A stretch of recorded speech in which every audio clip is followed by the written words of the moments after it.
नेपाल सानो देश भए पनि यहाँ थुप्रै किसिमका वन्यजन्तु, वनस्पति र चराचुरुङ्गीहरू पाइने गर्दछन्। आउनुहोस् आज नेपालमा रहेका दुर्लभ वन्यजन्तुहरूको कुरा गरौँ।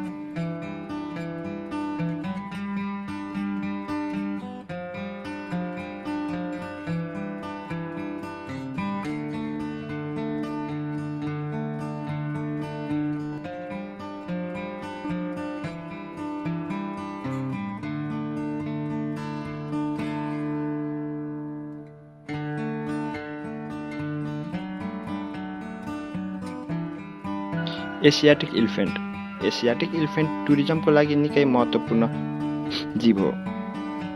यो ठुलो शरीरको जीवलाई हेर्न र यसमा चढ्न थुप्रै मानिसहरू आउने गर्दछन्। तर यसको जनसङ्ख्या जम्मा 100 देखि 170 सम्म मात्र रहेको छ। विशेषतः यसको टक्सले औषधि बन्ने भएका कारण यसलाई इलिगल हन्टिङ गरेको पाइन्छ।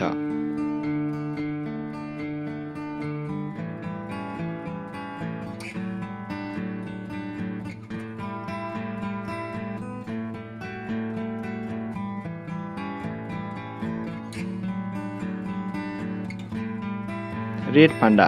रेड पाण्डा नेपालमा पाइने अर्को दुर्लभ जन्तु हो।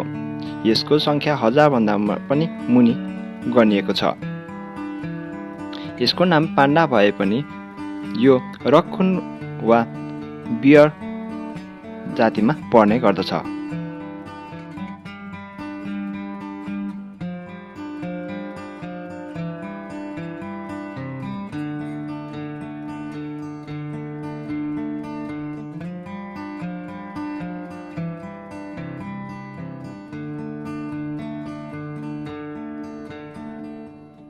Clouded leopard. क्लाउडेड लियोपार्ड अर्को नेपालको दुर्लभ जन्तु हो। यो पहिला नेपालबाट हराइसकेको जन्तु भन्ने गरिन्थ्यो।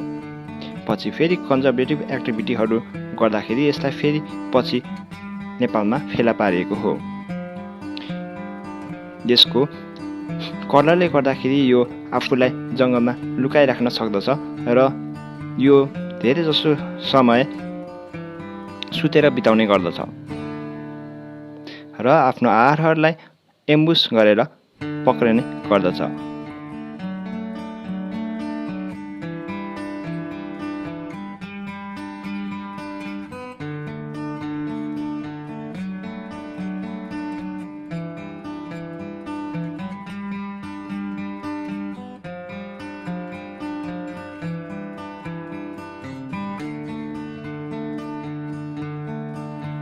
One horn rhinoceros.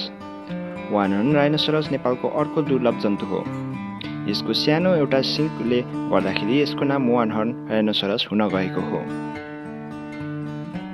यसको हर्न बेच्ने गर्दछ, त्यसैले यसको चोरी सिकारी बढ्दो रूपमा नेपालमा भएको पाइन्छ। वान हर्न राइनोसरसलाई बचाइराख्न नेपालमा थुप्रै कन्जर्भेटिभ इफोर्टहरू गरिएको छ। यसको अहिलेको तादाद 3555 भन्दा माथि पुगिसकेको छ।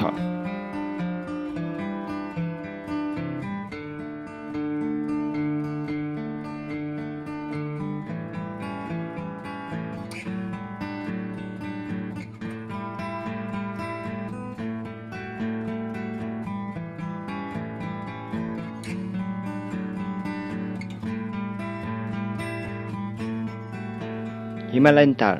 हिमालयन तार नेपालको अर्को दुर्लभ जन्तु हो। यो ठुलो बाख्रा नेपालको हिमाली भेगमा पाइने गर्दछ। यसको वासस्थानका कारण दुर्लभ भए तापनि नेपालीहरूले हन्टिङ पर्मिट पाइराखेका हुन्छन् र धेरै जस्तो हन्ट गर्न नेपालीहरू गइरहेका हुन्छन्।